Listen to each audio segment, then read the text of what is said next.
शुरू कीजिए दीदी। बोलो श्री प्राणनाथ प्यारे की जय। बोलो श्री सतगुरु महाराज की जय। सतगुरु साहिब जी दा प्यार सुते साथ नु जगाया।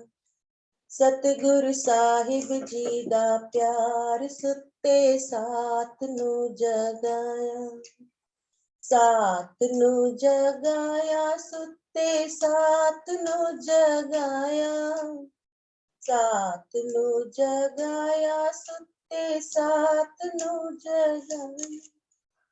साथ नु जगाया भुलिया नु राही लाया। साथ नु जगाया भुलिया नु राही लाया।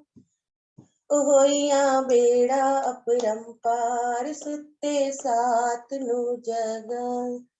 होइया बेड़ा अपरंपार सुते साथ नु जगाया। साथ नु जगाया सुते साथ नु जगाया। होइया मेहरा अपरंपार सुते साथ नु जगाया। सतगुरु साहिब जी दा प्यार सुते साथ नु जगाया। श्री राज पिया निज घर दे आए ने सतगुरु बन के। श्री राज पिया निज घर दे आए ने सतगुरु बन के। ओ दिता कुल जमवाणी सार सुते साथ नु जगाया। दिता कुल जमवाणी सार सुते साथ नु जगाया। साथ नु जगाया सुते साथ नु जगाया। साथ नु जगाया भुलिया नु राही लाया। होइया मेहरा अपरंपार सुते साथ नु जगाया। होइया मेहरा अपरंपार सुते साथ नु जगाया। सतगुरु साहिब जी दा प्यार सुते साथ नु जगाया।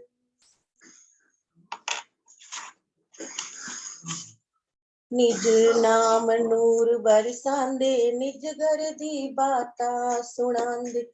निज नाम नूर बरसांदे निज घर दी बाता सुनांदे।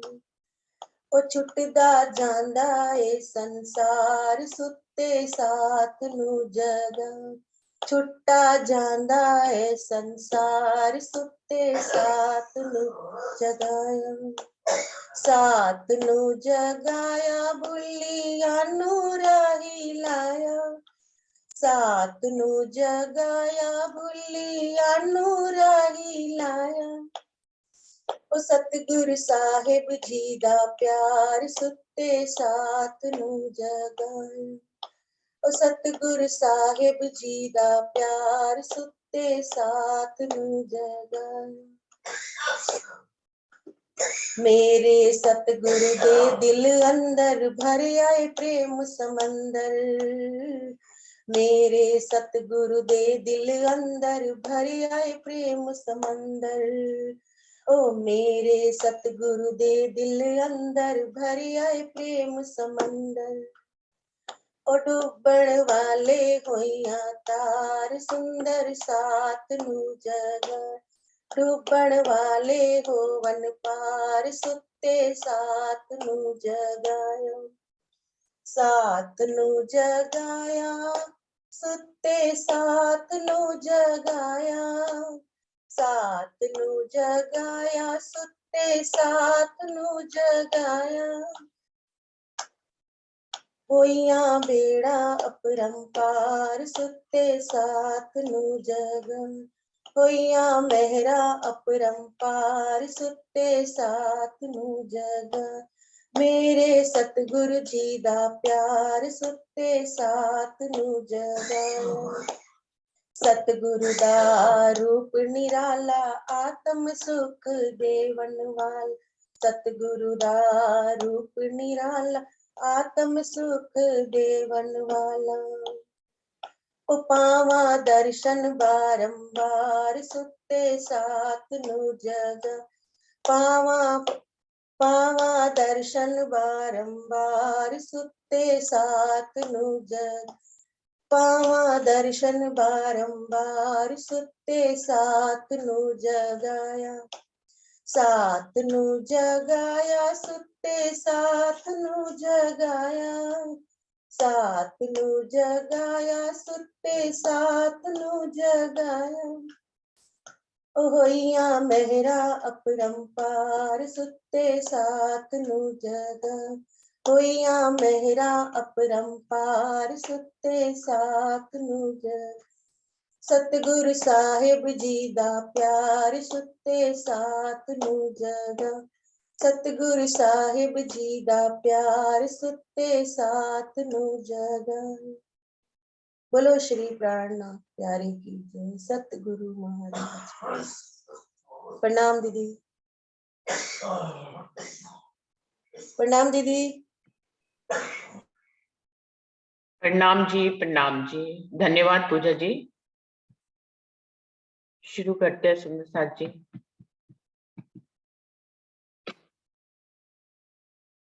प्रथम लागो तो चरण को, धनिए ला छुड़ाइयो खीन, लाख तली लालेड़िया, मेरे जीव की ही जीवन, इन पांव तले पड़ी रहूं, धनी नजर खोलो बातून, पलना वालू निरखु नेत्रे, मेरे जीव के ही जीवन, मेरे जीव के ही जीवन। चर्चा प्रारंभ होत है, सुनो साथ चित दे, भजो राज श्यामा श्री प्राणनाथ, सखी जीवन हमारो है। श्री महामति कहिए साथ जी, भया चर्चा का वखत, अब तुम सुनियो चित दे, लाल आगे आए बैठे इन तखत, लाल आगे आए बैठे इन तखत। बोलिए श्री प्राणनाथ प्यारे की जय, बोलिए श्री सद्गुरु महाराज की जय।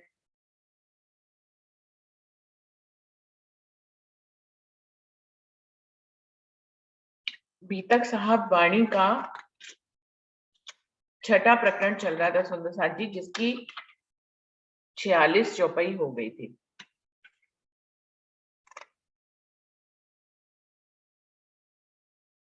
धनी ने, राजी महाराज ने श्याम जी के मंदिर पे में धनी देवचंद जी को साक्षात नूरी स्वरूप से दीदार दिया। सब लोग भागवत सुन रहे थे। उस सभा के बीच में राजी ने आकर उनको अपनी पहचान कराई, उनको उनकी पहचान कराई, और जो है बताया कि तुम्हारा यहाँ पे आना किस लिए हुआ है, कि मैंने तुम्हें और सखियों को बुलाने के लिए भेजा है। दर्शन जो उनकी कसनी के बाद उनको होता है, उस खुशी को धनी देवचंद जी उस खुशी से ओतप्रोत हो जाते हैं, घर पहुंच जाते हैं, लेकिन उसके बाद से उनको यह रहता है कि अब मैं ये बात किसको बताऊं। तो वहां पर गांधी भाई उनको मिलते हैं, जो कि उनको लगता है कि ये पात्र हैं, तो उनको थोड़ी सी बात बताते हैं, और रास्ते में खड़े होकर लोग दोनों घंटों बातें करते रहते हैं परम धाम की और भागवत की, क्योंकि राजी ने कहा था भागवत का जो भेद है वो सिर्फ तुम्हें ही खोलेगा, कोई और संसारिक जीव जो है, जीव सृष्टि भागवत के भेदों को नहीं खोल पाएगी। तो गांधी भाई जी को देखते हैं कि वस्त्र के पूरे पात्र है, यानी कि इनको अखंड की बात बताई जा सकती है, तो धीरे धीरे उनको धीरे धीरे सारी बातें बताने लग जाते हैं, और दोनों को शरीर की सुधि नहीं रहती थी, इतने घंटों खड़े खड़े दोनों लोग जो है वार्तालाप करते रहते थे। यो नित्य करते रहे गांधी भाई ने देखे वचन, ए बात अगाध है कछु अलौकिक रोशन। गांगजी भाई कहते हैं कि ये तो कोई, इतने वर्षों से मैं भी भागवत सुन रहा हूँ, ये भी भागवत सुन रहे हैं, पर ये जो बात बता रहे हैं ये बिल्कुल अलौकिक है, इस दुनिया की नहीं लगती है। तो उनका उनके साथ जुड़ाव होने लग जाता है। जब गांगजी भाई ने पूछा, हम तुम भागवत सुनते दोए, ये प्रश्न तुम कहाँ से लियावत, तुम मोए बताओ सोए। जैसी बातें धनीदेव चंद जी अखंड की कर रहे थे, तो गांगजी भाई उनसे पूछते हैं कि हम और तुम तो भागवत एक साथ सुनते हैं, मुझे तो ये ज्ञान आज तक नहीं हुआ, ये प्रश्न तुम कहाँ से लियावत, तुम मोए बताओ सोए। ये प्रश्न जो तुम मुझे बता रहे हो, इनको ये तुम्हें कहाँ से पता लगे, हम लोग तो भागवत ही सुनते हैं और कुछ और सुनते भी नहीं है, फिर कहाँ से तुम्हें ये ज्ञान हुआ। क्योंकि धनी देवचंद जी उनको ये पूछा करते थे कि जो भट्ट जी जिस अखंड ब्रज और रास का वर्णन कर रहे हैं, वो अखंड ब्रज रास कहाँ है। सोचने वाली बात है कि जब महाप्रलय में 5 तत्व और 3 गुणों का नाश हो जाता है, तो ये ब्रज रास कौन से ब्रह्मांड में है जो कि 5 तत्व और 3 गुणों से परे है। तो गांधी भाई सोचते हैं कि ये तो बात मुझे भी नहीं मालूम है, दुनिया के किसी को भी अखंड ब्रज और रास के बारे में नहीं मालूम है, दुनिया के किसी भी व्यक्तियों को। तभी कहते हैं सुंदर साथ जी, जहां सबका ज्ञान समाप्त हो जाता है, हमारी वाणी वहीं से शुरू होती है, अखंड रास से हमारी वाणी शुरू होती है, जिसके बारे में किसी को भी नहीं पता। दुनिया में भी जो भी लोग बातें करते हैं, वो वही की यही की जो इस ब्रह्मांड में हुई थी, उसी को ही अखंड बता देते हैं। जो 6 महीने की प्रतिबिंब लीला हुई थी, उसी को अखंड बताते हैं, जबकि वो अखंड नहीं है सुंदर साथ जी, वो तो प्रतिबिंब है। अखंड की ब्रज और रास जो है, वो जो अक्षर ने अपने हृदय में अखंड कर रखी है, उसको, उसके बारे में किसी को भी ज्ञान नहीं है। वहीं के बारे में धनीदेव चंद जी उनको कह रहे हैं कि यदि 5 तत्व और 3 गुण का नाश हो जाएगा, तो सोचने वाली बात है, वो अखंड है। अगर वो अखंड नहीं है तो 5 तत्व और 3 गुणों में आती है, और अगर अखंड है तो फिर वो महाप्रलय के बाद कौन सी ऐसी जगह पे अखंड है जहाँ की 5 तत्व और 3 गुण से उसका कोई मतलब नहीं है। इस भेद को, भागवत की बात को धनी देवचंद जी ही पहली बार बता रहे गांधी भाई को, और या किसी भी दुनियावी जीव को इस बारे में नहीं पता है। गांधी भाई को जब देखा वस्त्र का पूरा पात्र, तब कछु चले बतावते, सत बीज रोए बोए रज मात्र। गांधी भाई को जब देखते हैं कि उनके अंदर वैसी जिज्ञासा भी पैदा हो रही है, वो उन अखंड की बातों को समझ भी रहे हैं।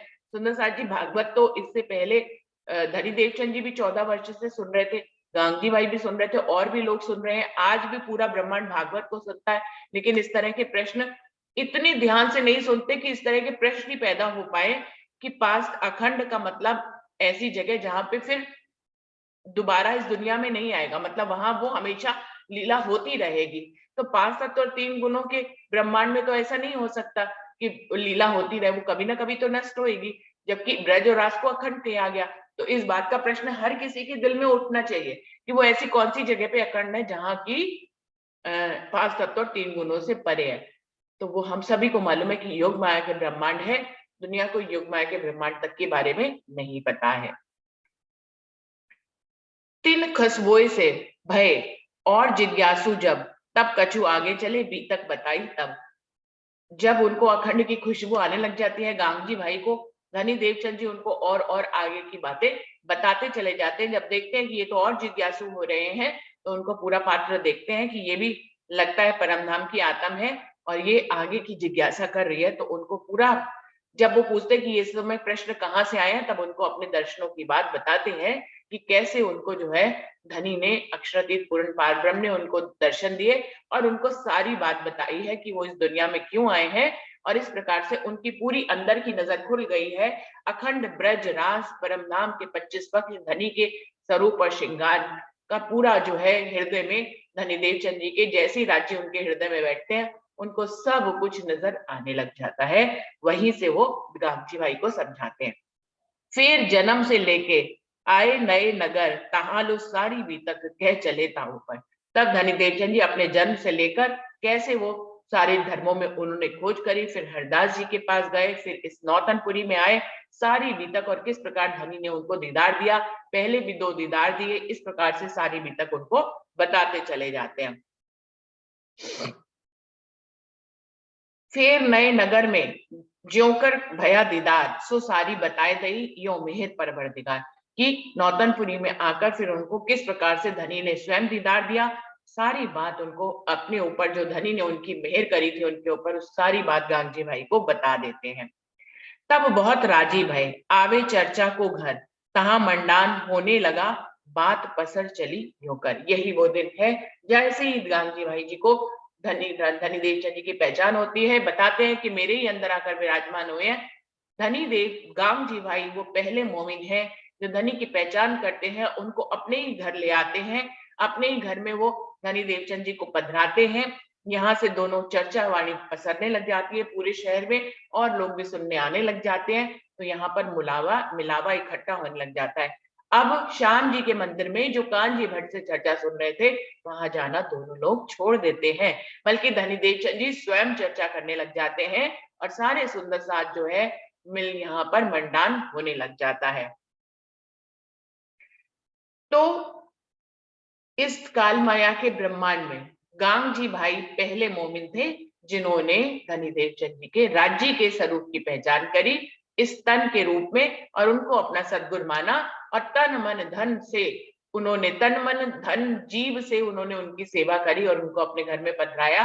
और आगे हम लोग गीतक में देखेंगे कि गांगजी भाई ने फिर उसके बाद कभी कदमों को पीछे ही नहीं लिया।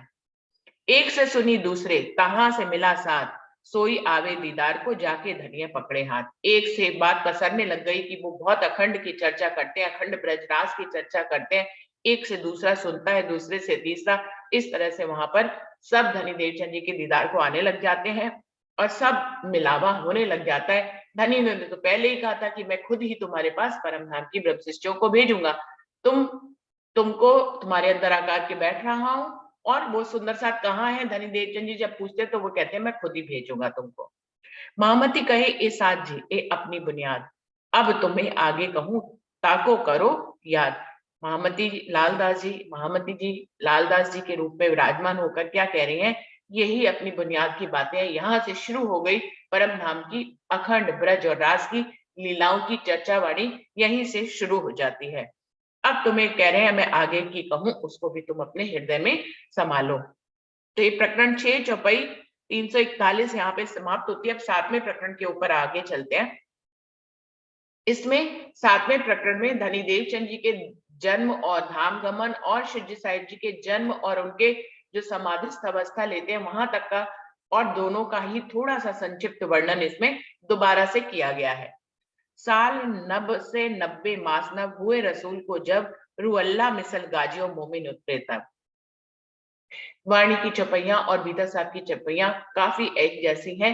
ये तो चौपई वाणी में भी बहुत बार आती है कि जब रसूल साहब को गए हुए 990 वर्ष और 9 महीने बीत जाते हैं, तब धनी देवचंद जी इस दुनिया में कदम रखते हैं, उनका जन्म होता है। तब श्यामा महारानी अपने मोमिनों को लेकर इस काल माया के ब्रह्मांड में अवतरित होती हैं। संबत 16 से 38 आसो सुदी 14 में जन्म दिन श्री देवचंद जी प्रगटे इन समय। संबत 1638 में आसो का महीना था और शुक्ल पक्ष में की 14 के दिन धनी देवचंद जी का धनी देवचंद जी जो तन का नाम है उनका जन्म होता है, लेकिन उनके अंदर श्री श्यामा महारानी प्रगटती हैं।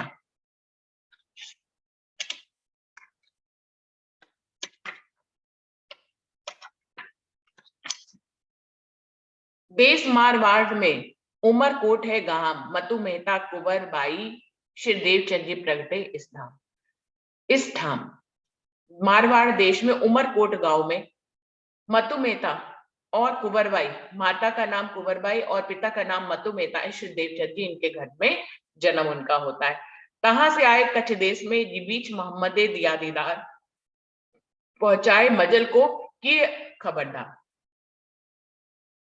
11 वर्ष की उम्र में उनके दिल में ये चाहना पैदा हो जाती है कि मैं कौन हूँ, कहाँ से आया हूँ, मेरा भरतार कौन है।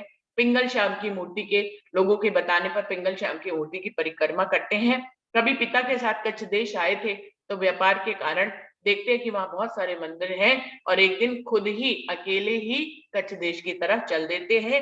रेती का मुलक होता है, रास्ते में उन रास्ता भटक जाते हैं और फिर राजी महाराज सिपाही के रूप में दर्शन देते हैं, उनको और उनकी मंजिल तक पहुंचाते हैं और उनको किए खबरदार। यहाँ पे पहली वो अवस्था जहाँ पे धनीदेव चंद जी खबरदार हो जाते हैं कि मेरे प्रियतम, मेरे आत्म के धनी मेरे साथ में ही है, मुझे कुछ भी नहीं करना है, वो मेरे साथ ही चलते रहेंगे, एक दिन मेरा उनसे मिलन हो ही जाएगा। क्योंकि जब सिपाही वाला स्वरूप आलोप हो जाता है तब धनीदेव चंद जी को पहचान आता है, समझ में आता है कि ये तो मेरे धनी ही थे जो मेरे को मेरे गंतव्य स्थान पर पहुंचाने आए थे। कच्छ देश में आए के खोज बड़ी करी, तब भोजनगर आए पहुंचे, तब यहीं इलाही उतरी। कच्छ देश से फिर जो है भोजनगर में आ जाते हैं। खोज करते पहले कच्छ देश में बहुत खोज करते हैं, कभी किसी का मंत्र लेते हैं, किसी की जो है चर्चा सुनते हैं, मस्जिद में भी जाते हैं, तरह तरह की खोज करते हैं।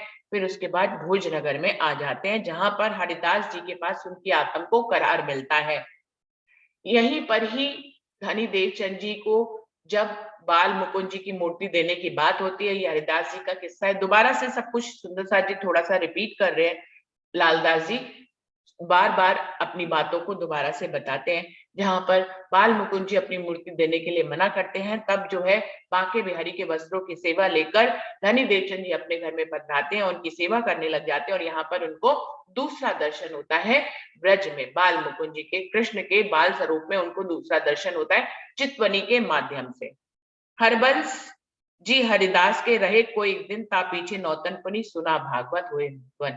हरिदास जी क्या कुछ वर्ष व्यतीत होते हैं, ये लीला कई वहां पर घटित होती है, दूसरा दर्शन भी यहाँ पर घटित होता है। और उसके बाद नौतनपुरी आ जाते हैं जहां पर 14 वर्ष तक निष्ठाबंद जो है भागवत कांजी भाई से, श्याम जी के मंदिर में कांजी भट्ट से वो चर्चा सुनते हैं। 14 वर्ष लो निष्ठावन वचन ग्रही सब सार, 40 वर्ष की उम्र में हक्के दिया दीदार। तब 14 वर्ष तक जब पूरे हो जाते हैं, 14 वर्ष तक वो भागवत सुनते रहते हैं। जब उनकी उम्र 40 के हो जाती है तब उनकी आखिरी कसनी होती है, उनको बहुत ज्वर आता है, लेकिन वो ज्वर में भी सुनने जाते हैं और उसके बाद उनका धीरे धीरे ज्वर उतरने लग जाता है। यही सभा के बीच में राज्य उनको स्वयं आकर दर्शन देते हैं और उनको तारतम के बीज वचन देते हैं, उनको उनकी पहचान कराते हैं कि इस दुनिया में उनका क्यों आना है। यही 3 प्रश्नों को लेकर चले थे धनी देवचंद जी। मैं कौन हूँ, कहाँ से आया हूँ, मेरा भरतार कौन है और मैं इस दुनिया में क्यों आया हूँ। तो इन सब प्रश्नों का उत्तर उनको मिल जाता है कि वो श्यामा महारानी की आत्मा है, परम धाम से इस दुनिया में आई हैं, उनके धनी अक्षरातीत पूर्ण पार ब्रह्म है और उनको अपनी और सखियों को जगाने के लिए, इस महत्वपूर्ण कार्य के लिए यहाँ पर भेजा गया है। सुनत भागवत देवरे तहां कहा तारतम, तुम आए हो अरस से जगाओ अपनी आत्म। भागवत सुनने वाले मंदिर में ही धनी उनको तारतम देते हैं। तारतम देने का मतलब है कि उनको उनकी पहचान कराते हैं। तुम आए हो अरस से, कि तुम परम धाम से इस दुनिया में आए हो, जगाओ अपनी आत्म और अपनी आत्म को अब तुम जगाओ। मैंने तुम्हें दर्शन देकर तुम्हें पूर्ण पहचान करा दी है। तुम आए ब्रज रास में, फिर तुम आए रही खेल देखन की तुमको इच्छा तब। धनी उनको सब बता देते हैं कि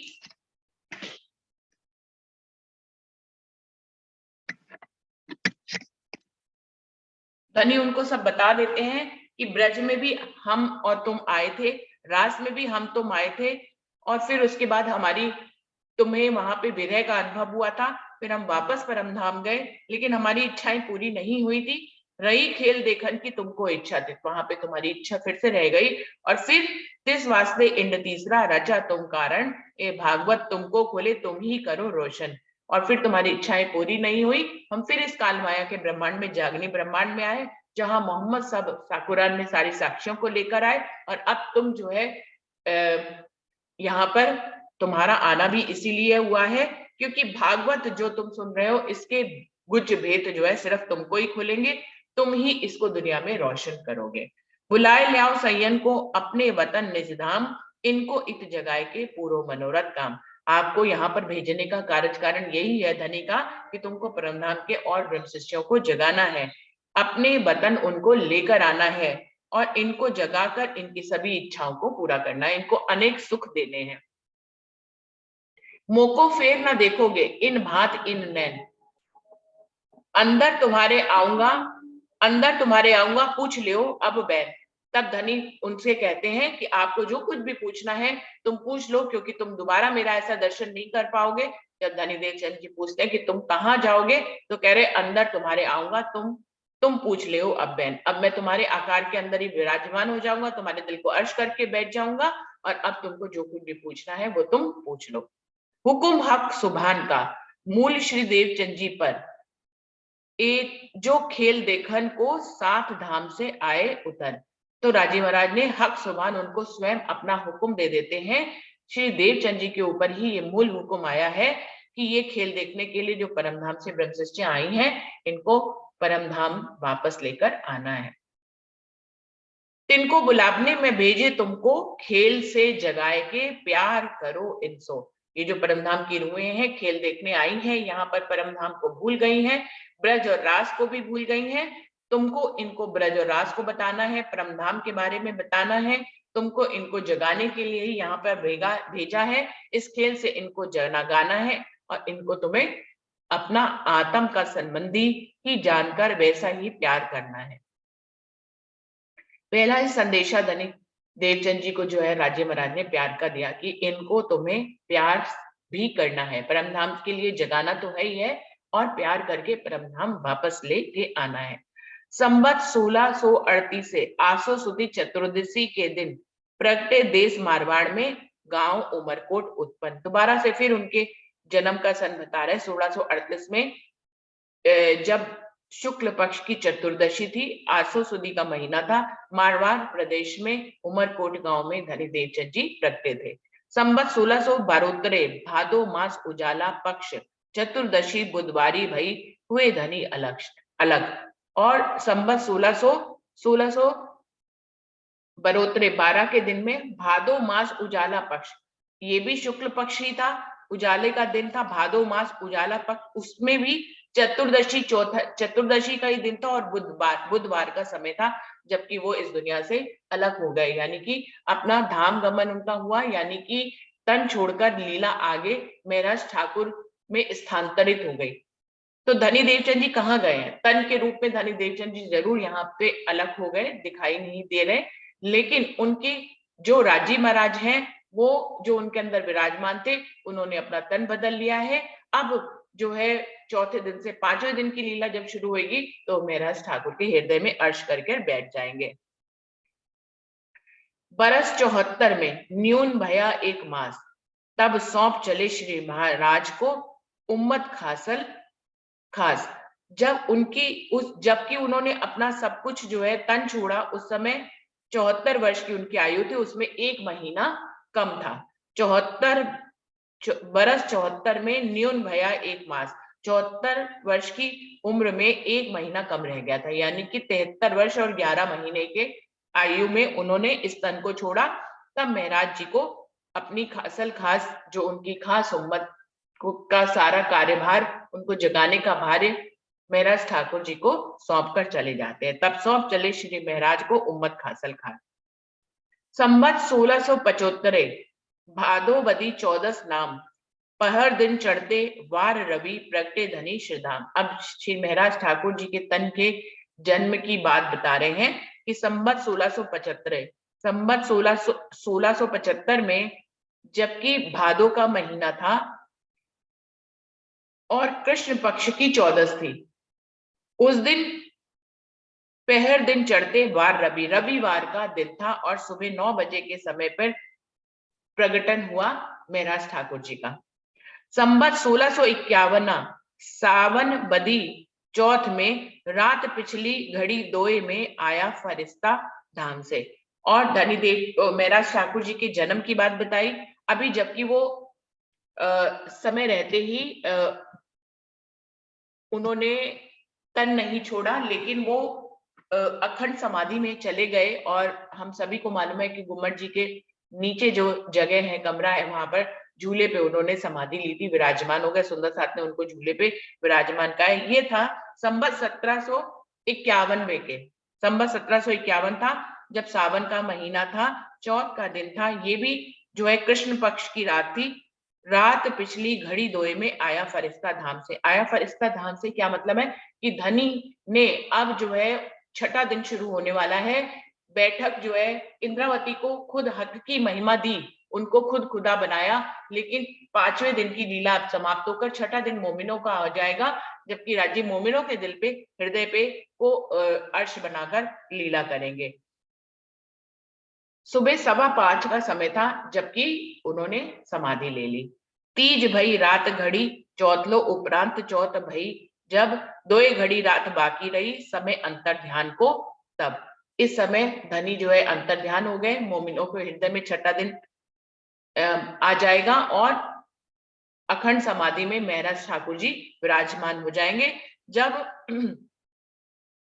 तीज की रात में तीज भई रात घड़ी चौथ लो, चौथ में उपरांत चौथ भई, जब तीज और चौथ की रात थी, जबकि हम लोग सुंदर साथ जी यहाँ पर उनके विरह में, सुंदर साथ आज भी तीज और चौथ का व्रत भी रखता है कि धानी देव महाराज ठाकुर जी इस समय अखंड समाधि में विलीन हो जाते हैं। और उसके बाद भी 1 वर्ष तक वो सुंदर साथ जी से बात करते रहते हैं, छत्रसाल जी को का मार्गदर्शन करते रहते हैं, और भी बहुत सुंदर साथ जी को उनके दर्शन होते थे। तब तक तो वो दरवाजा भी खुला हुआ था, जिसके जहां उन्होंने झूले पे समाधि ली थी, सुंदर साथ जी वहां पर जाने आने का रास्ता खुला हुआ था। अभी लेकिन आने वाले समय पे वो रास्ता बंद हो चुका है। अभी सुंदर साथ जी उसके नीचे सब कुछ है, लेकिन हम लोग वहां पर विराजमान नहीं जा सकते हैं। ऊपर ही उनके जो वाणी पधराई गई और जिसका श्रृंगार किया जाता है, यही भाव लेके लिए किया जाता है कि धनी वहां पर विराजमान है, जो कि वहां पर मूल मिलावा बन रहा है। आज भी धनी जो है वहां पर विराजमान है। जो भी रूह पहले तन छोड़ देती है, अभी तो ब्रह्मांड चल रहा है, परम धाम में तो मूल परातम में एक साथ हम इस दुनिया में आए हैं और एक साथ ही जागेंगे। तो जो सुंदर साथ, जो भी रूहें जागृत हो जाती हैं और उनका तन छूट जाता है, उनका समय खत्म हो जाता है यहाँ का, तो वो सारे जो है आत्माओं का मूल मिलावा जो है यहीं पर बन रहा है गुम्बद जी के नीचे, जहां पर शिव जी साहिब जी ने समाधि ली है। तो इस समय अखंड समाधि में चले जाते हैं और छठे दिन की लीला शुरू हो जाती है सुंदर साथ जी।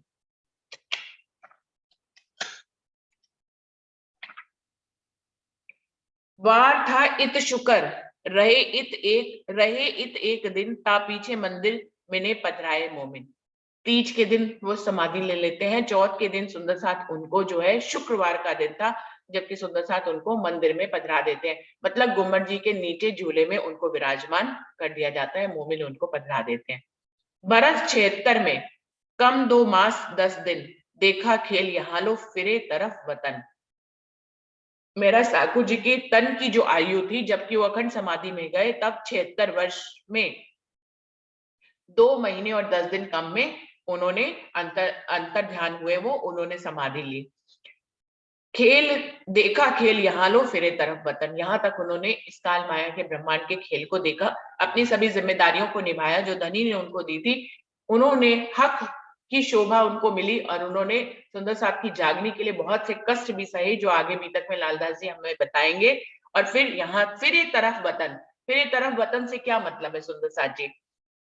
अब परम धाम में तो इंद्रावती को भी हमारे साथ ही जागना है, जब तक पूरा खेल खत्म नहीं होएगा, शकुंडल और सकुमार जागेगी नहीं, तब तक इंद्रावती जी भी जो है परम धाम वापस अपनी मूल परातम में कोई भी रूह जाग नहीं सकती है। तो परम धाम में तो सब एक साथ जागेंगे, लेकिन यहाँ पर जो कहा जा रहा है फिरे तरफ वतन से मतलब ये है कि वो अखंड समाधि के रूप में अखंड परम धाम की चितवनी में अपने आप को उन्होंने लगा लिया। अब वो तन के माध्यम से लीला नहीं कर रहे हैं, लेकिन अभी भी वो अब धनी जो है, जो धनी ही उनके अंदर विराजमान थे, धनी ही आज छठे दिन में मोमिनों के हृदय पर जो हृदय को जो है अर्श करके विराजमान होकर लीला कर रहे हैं। अभी भी इंद्रावती जो है, कहते हैं सुंदर साथ जी की अपनी जिम्मेदारी निभा रही है। राज्य तो काम करते ही है हृदय अर्श में बैठकर, लेकिन इंद्रावती भी जो है छठे दिन में मोमिनों के बीच में अपनी शक्तियों से, जो 5 शक्तियां उनकी थी, उनको धनी ने विराजमान करी थी, उन 5 शक्तियां कहीं ना कहीं वो काम करती हैं। तो इसको हम कह सकते हैं कि इंद्रावती जी अभी भी अपनी जिम्मेदारी को पूरा कर रही हैं। उन 5 शक्तियों के रूप में वो किसी न किसी मोमिन के हृदय में बैठकर जो है अपना काम करते हैं।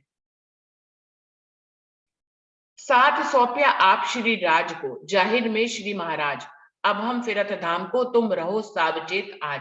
जारी रूप में तो महाराजा छत्रसाल जी अग्रणी अमिरल मोमिन थे, उनको सुंदर साहब का, जैसे धनी देवचंद जी ने सुंदर साहब का हाथ जो है महराज ठाकुर को सौंपा था, अब उस समय पे महराज ठाकुर जो है इंद्रावती की आत्म अब सुंदर साहब को जगाने की जिम्मेदारी महाराजा छत्रसाल जी को जाहिरी में दे देती हैं, और साथ सौंपे आशीर्वाद और अंतर से तो राज्य की लीला चल रही है, चाहे कोई भी दिन हो, पहला दूसरा तीसरा चौथा पांचवा या छठा दिन हो, राज्य की लीला चलती है। तो अंदर से तो राज्य को ही सारा काम सौंप दिया था उन्होंने, लेकिन जाहिरी में महाराजा छत्रसाल जी को सारा काम सौंपते हैं। अब हम फिरत धाम को, तुम रहो सावचेत। क्या कह रहे हैं, अब हम धाम की तरफ हमारा चितवनी लग गई है, अब हम जो है सावचेत तुम लोग हो जाओ, अब ये सारी जिम्मेदारी महाराजा छत्रसाल जी की है। तो अपने आप को कह रहे हैं अब हम फिरत धाम को। ऐसे बहुत से प्रकरण किरंतन में आते हैं और वाणी में आते हैं, जिसमें बार बार जो है महराज ठाकुर या इंद्रावती की आत्म जो कह रही है अब हम धाम चलत है, संसार मुझे अग्नि की तरह लग रहा है, अब मुझे धाम का विरह सहा नहीं जाता है, तो अखंड चितवनी की तरफ वो चले जाते हैं और इस तरह से समाधि ले लेते हैं। महाराजा जी सो कहा, मैं देखत हूँ एक तुम, इस वास्ते सेवा साथ की सौंप चलत है हम। महाराजा छत्रसाल जी को कहते हैं कि मुझे तो सिर्फ आप ही जिम्मेदार इस समय दिखाई दे रहे हैं, इसलिए उनको सारी जिम्मेदारी देकर सारी सुंदर साथ की सेवा उनके हाथ में थमाकर स्वयं अखंड समाधि में यानी कि परम धाम की चितवनी में संलग्न हो जाते हैं। अब हुक्म द्वारा खोलिया, लिया अपने हाथ हुक्म, दिल मोमिन के आए के अरस कर बैठे खसब। सिंगार में भी ये चौपाई आती है। राजी महाराज ने अपना हुक्म जो इंद्रावती को दिया था, अब हुक्म द्वारा खोलिया, लिया अपने हाथ हुक्म। अब जो है छठा दिन मोमिनों के हृदय का धाम हृदय बनाने का जो है दिन शुरू हो गया। यहाँ पर राजी महाराज ने अपना हुक्म अपने हाथ में ले लिया और दिल मोमिन के आय के अर्ज कर बैठे कसम। अब ये छठा दिन मोमिनों का है, जहाँ वो मोमिनों के धाम हृदय में विराजमान होकर वहीं पर अपने हुक्म से राज्य महाराज लीला करेंगे। ये पूरा ब्रह्मांड जो है हुक्म का ब्रह्मांड है सुंदर साथ जी, इसमें राज्य के हुक्म को की ही प्रधानता है। हुक्म होना मतलब धनी का ही होना कहा जाता है, हुक्म मतलब धनी। तो धनी जो है अब छठे दिन में मोमिनों के दिल को अर्श करके बैठ गए हैं और यहीं से अब हुक्म की लीला पूरी दुनिया में चल रही है। अब साथ अगले और बीच के और आखिर की भी तक सो सब जाहिर होता है, कहावत हुकुम हक। लालदास जी कह रहे हैं पिछले साथ बीच के साथ और आने वाले सुंदर साथ की सारी लीला जो है इस बीतक के रूप में अब मैं धनी के हुक्म से आपको जाहिर करने जा रहा हूं। यानी कि अब पूरी बात बता दी धनी देवचंद जी। ब्रज और रास की तो बता ही चुके हैं सुंदर साथ जी, मोहम्मद साहब की भी बता दी है। और अब जो है धनी देवचंद जी के समय के सुंदर साथ की जागनी कैसी होती है, महराज ठाकुर के समय सुंदर साथ की जागनी कैसी होती है, और छठे दिन महाराजा छत्रसाल और अब तक की सुंदर साथ की जागनी कैसी होती है, ये सब लालदास जी कह रहे हैं। अब इसकी बीतक हम आपको बताने जा रहे हैं। ये धनी का हुक्म ही है जो हमसे ये बीतक कहलवा रहा है। तो कह रहे हैं अब साथ अगले और बीच के और आखिर की बीतक सो सब जाहिर होता है, वो कहावत हुक्म हक। यहाँ पे प्रकरण 7 पूरा हो रहा है। चौपाई जो है 367 है, चौपाई को दोहराते हैं सुंदर साथ जी। अब साथ अगले और बीच के और आखिर की बीतक सो सब जाहिर होत है, कहावत हुक्म हक। कहावत हुक्म हक। बोलिए श्री प्राणनाथ प्यारे की जय। बोलिए श्री जय सद्गुरु महाराज की जय। सर्व जय सुंदर साथ की जय। जय।